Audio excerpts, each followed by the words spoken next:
본문에서 예수님은 제자들에게 평안을 주시겠다 말씀하십니다. 평안.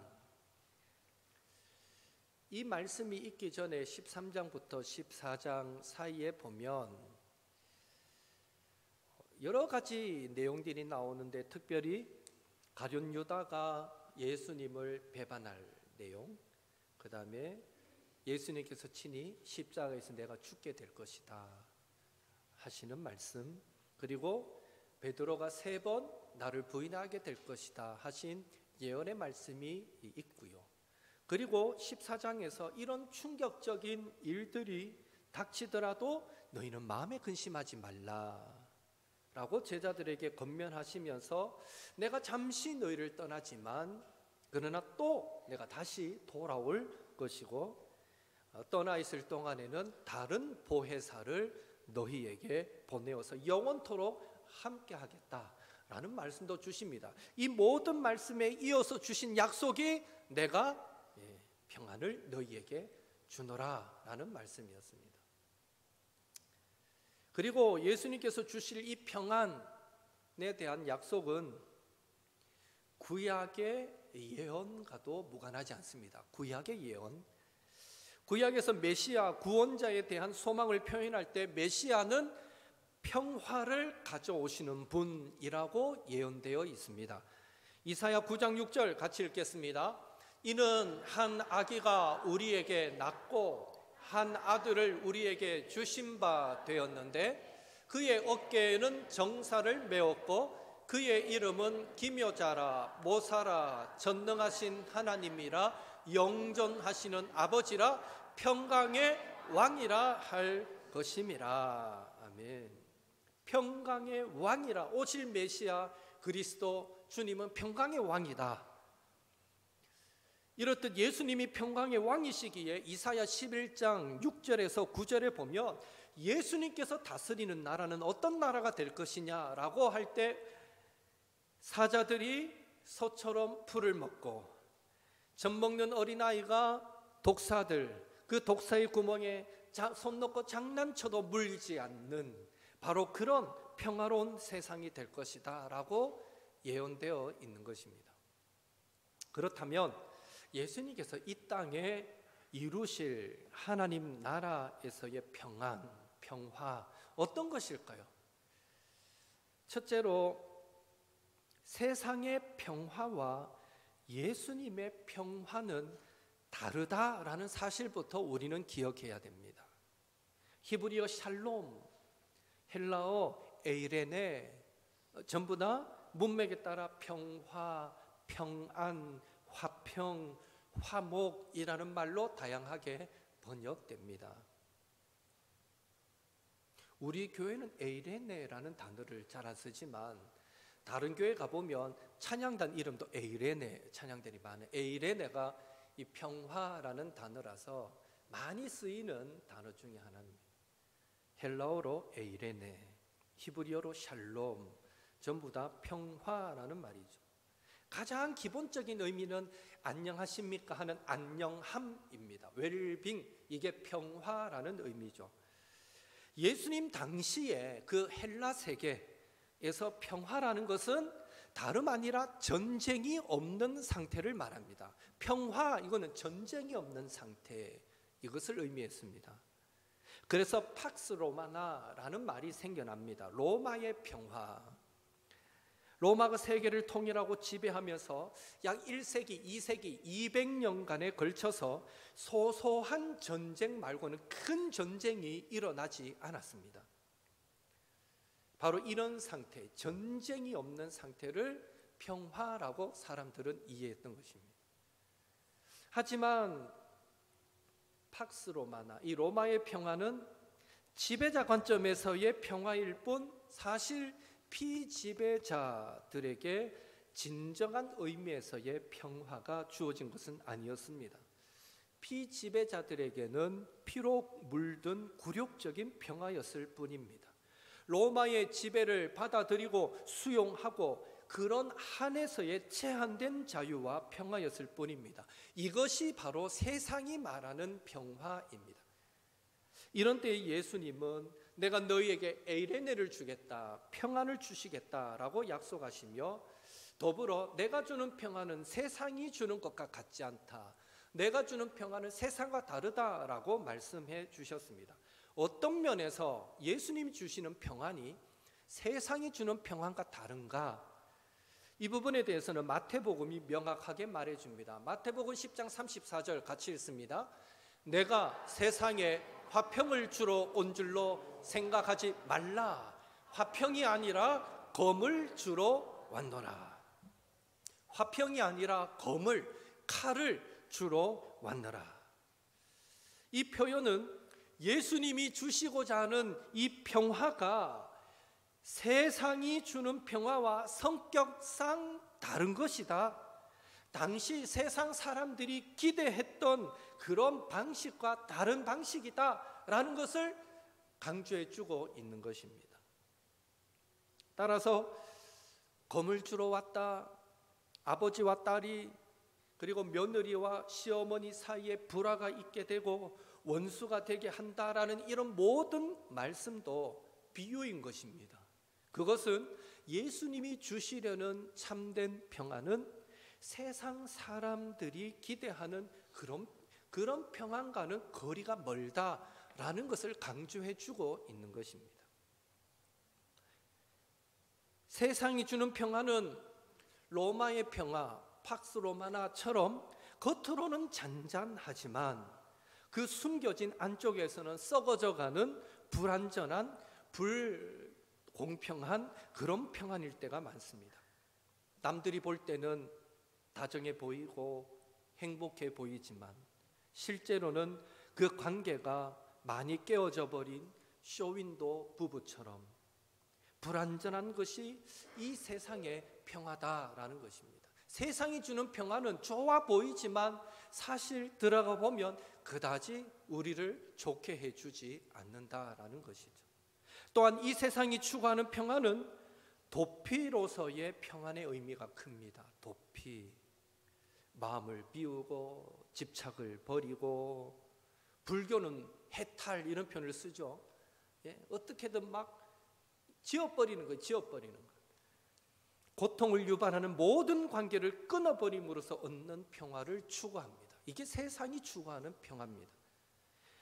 그러나 여긴 두 가지 문제점이 있습니다. 첫째, 사람이 완전히 마음을 비울 수 없다는 겁니다. 왜 마음을 비울 수 있으면 트라우마라는 게 생기고 왜 우울증이라는 게 찾아오고 공황이 찾아오겠습니까? 사람은 마음을 비울 수 없습니다. 완전히 비우는 거 불가능합니다. 둘째, 과연 문제로부터 도피하면서 평안을 추구하는 것이 바람직한가 하는 문제를 남깁니다. 내가 괴롭다고 타인과의 관계를 정리해버리고 은둔해버리는 것이 결코 바른 평안은 아닌 것입니다. 하지만 예수님이 주시는 평화는 문제들을 그대로 놔둔 채 또는 그러한 문제들로부터 도피한 채 겉으로만 누리는 그런 평안이 아닙니다. 배가 아플 때 진통제를 주셔하면 그 통증을 잠깐은 없앨 수는 있지만 근원적인 문제 해결이 되지 않는 것 같은 그런 평화가 아닙니다. 오히려 예수님이 주시는 평화는 마치 수술을 위해 칼을 드는 것 같은 평안입니다. 근본 원인을 제거함으로써 이루어 주시는 평안입니다. 그리고 예수님이 주시는 평화는 겉으로는 여러 가지 문제들이 쌓여 있는 것 같아도 하나님 안에서 누리는 참된 평안을 의미합니다.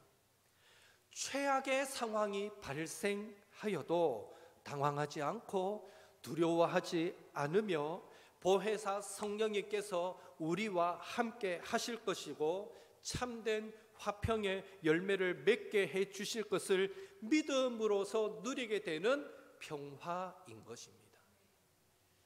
그런 의미에서 크게 둘째로 진정한 평화는 예수님으로 인해서만 가능하다라는 사실을 우리는 믿어야 합니다. 바울은 고린도후서 5장 17절에서 19절에 우리가 그리스도로 말미암아 하나님과 화목하게 되었다라고 말합니다. 그러므로 예수님이 제자들에게 내가 너희에게 평안을 주노라 라고 선언하신 것은 곧 다가올 십자가 사건과 무관하지 않습니다. 죄 때문에 하나님과 우리 사이는 원수가 되었습니다. 평화가 없는 상태가 되었는데 예수님께서 십자가에서 우리 위해 대신 죽으심으로 저와 여러분의 죄가 사해지고 하나님과의 화목이 이루어짐으로써 평화가 오게 된 것입니다. 평화가 예수님으로 인해서 가능해졌다라는 이것을 두고 바울은 에베소서 2장 14절에서 18절에 이렇게 말하고 있습니다. 우리 같이 읽겠습니다. 그는 우리의 화평이신지라 둘로 하나를 만드사 원수된 것 곧 중간에 막힌 담을 자기 육체로 허시고 법조문으로 된 계명의 율법을 폐하셨으니 이는 이 둘로 안에서 한 새 사람을 지어 화평하게 하시고 또 십자가로 이 둘을 한 몸으로 하나님과 화목하게 하려 하심이라. 원수된 것을 십자가로 소멸하시고 또 오셔서 먼데 있는 너희에게 평안을 전하시고 가까운 데 있는 자들에게 평안을 전하셨으니 이는 그로 말미암아 우리 둘이 한 성령 안에서 아버지께 나아감을 얻게 하려 하심이라. 아멘. 여기서 바울이 예수님은 우리의 화평이십니다 라고 말할 때 그 의미는 크게 두 가지입니다. 첫째, 예수님께서 자신의 십자가 죽으심으로 그의 백성을 하나님께 화목시키셨다. 하나님과 우리 사이 원수되었던 관계를 화목시키셨다라는 의미입니다. 그런 의미에서 예수님은 우리의 화평이십니다. 둘째, 예수님이 우리의 화평이시다라는 말은 하나님의 백성들이 서로 화목할 수 있게 만드셨다라는 의미입니다. 이것은 하나님과의 화목이 이루어짐으로 따라오는 화목입니다. 성도가 서로 화목하게 되므로 우리가 하나님과 화목하게 되는 것이 아니라 하나님과 우리 사이가 화목하게 될 때에 진정 사람 사람과의 관계도 참으로 화평함을 얻게 된다라는 것이죠. 하나님과의 관계가 망가지고 하나님과 사람 사이에 죄로 말미암아 높은 담장이 세워지게 될 때 사람들 사이의 관계에도 높은 담이 세워질 수밖에 없는 것입니다. 하나님 앞에서의 예배에 실패했던 가인 기억하시죠? 하나님과의 관계가 막히자 그 가인은 아벨을 향하여 증오하게 되고 결국 살인하는 죄를 짓고 말았던 것입니다. 하나님과의 관계가 회복되면서 사람과 사람 사이의 관계도 회복된다라는 사실을 우리는 기억해야만 합니다. 초대교회가 그 예입니다. 에베소서 2장 14절 18절 말씀 우리가 읽었지만 구체적으로 예수님의 십자가가 유대인들과 이방인들을 화목시켰다라고 말씀하고 있습니다. 전에는 이방인들이 감히 하나님의 성회에 교회 공동체 안에 들어올 수가 없었습니다.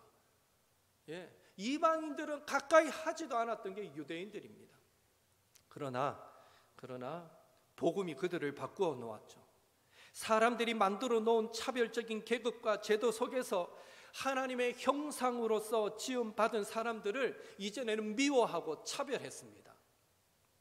한때 미국에 백인들이 예배드릴 때 흑인들 교회 못 들어오게 했듯이 마치 예수님 당시에 초대교회 당시에 그때는 감히 어디 교회 안에 이방인들이 들어와 이 회당에는 그런 모습들이 있었다는 것이죠.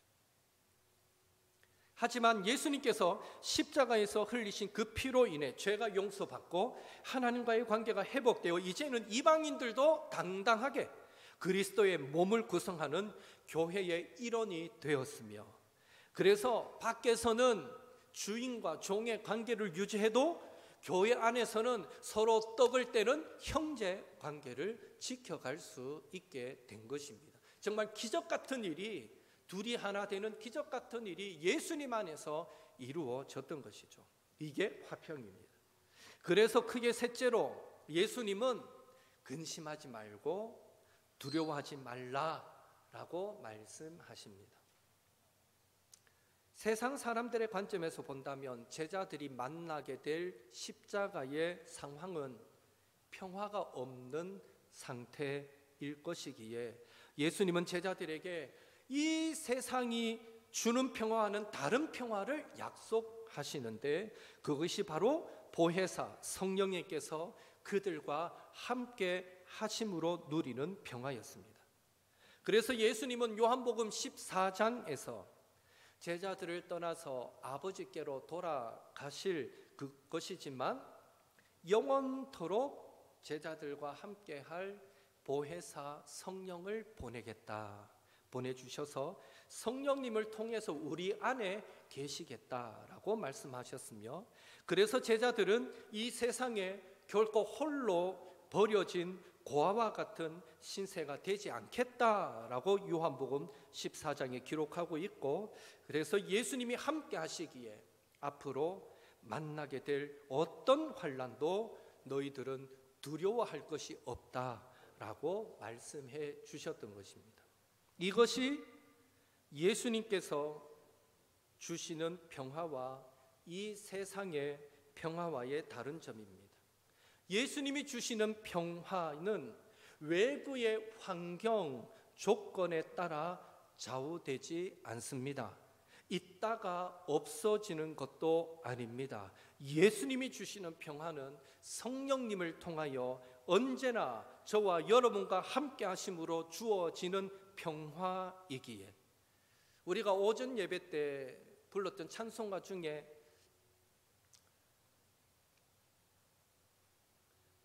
괴로운 날이나 기쁜 때나 언제나 나와 함께 계시네.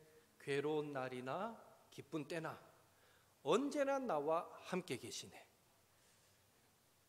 이게 정말 주님이 우리에게 주고 싶은 평화입니다. 세상과 다른 평화입니다. 그래서 예수님은 제자들에게 언제나 내가 너희들과 함께해, 성령으로 함께해, 내가 너에게 주는 평화는 그래서 세상과 달라 라고 말씀하시면서 제자들에게 내가 너와 함께하니, 성령을 통해 너와 함께하니, 그러니 너희는 근심하지도 말고 두려워하지도 말아라 라고 말씀하셨던 것입니다. 예수님은 제자들에게 이 세상이 줄 수 없는 평안을 주시겠다고 약속하시면서 동시에 근심하지도 말고 두려워하지도 말라고 권고하셨습니다. 평안을 주시겠다 하시면서도 동시에 근심하지 말고 두려워하지 말래요. 이 말인즉슨 주시는 평안과 관계없이 우리가 육체를 입고 이 땅에 살아갈 때는 때때로 근심할 일도 생기고 두려워할 일들도 찾아온다는 거예요. 그러나 그럴지라도 내가 평안으로 너와 함께 하겠다라고 말씀하고 계십니다.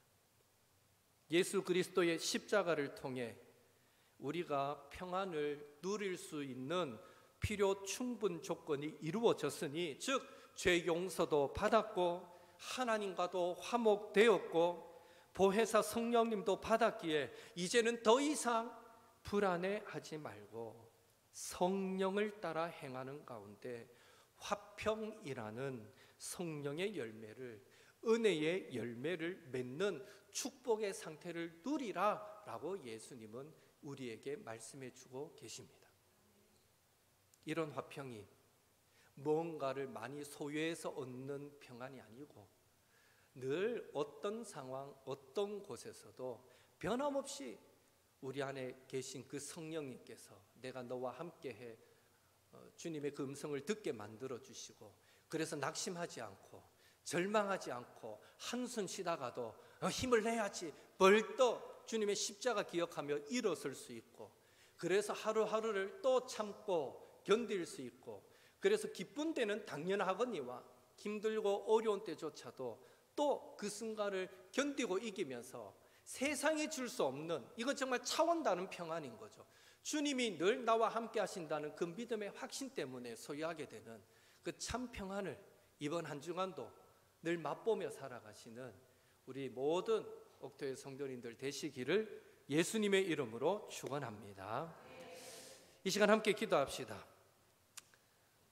괴로운 날이나 기쁜 날이나 언제나 나와 함께 하시는 주님, 그 주님을 이번 한 주간도 신뢰합니다. 기대합니다. 주님, 내 삶 가운데 찾아오시고 내 삶의 순간순간 주님이 소망되어 주시고 주님이 위로되어 주시고 참 평안, 참 평화 되어 주옵소서.